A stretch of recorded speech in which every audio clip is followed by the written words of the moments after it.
Hi, Chef Joey here, and I'm getting ready for our Rack of Lamb Valentine's Day class. What a rack, eh? But Chef Joey, you know this is not the rack. This is the rack from Sungo, Innisville Farms. This is a beautiful rack of lamb. I got it from Bull River Meat Market.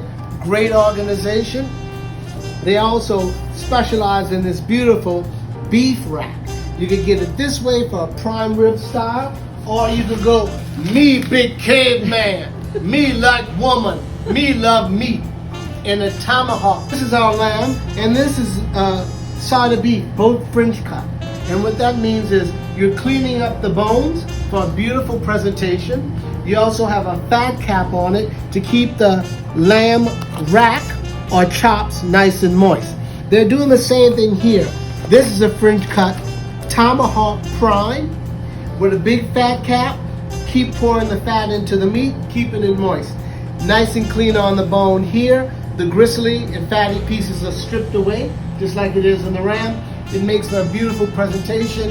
You can pick up a bone and gnaw on it, like a caveman. Like a caveman! This would be the ultimate in a tomahawk, right here. I mean, that's right down to the bone. Don't forget about the beautiful marrow that comes out as you roast this bad boy. This is Chef Joey at Bull River Meat Market. Check them out.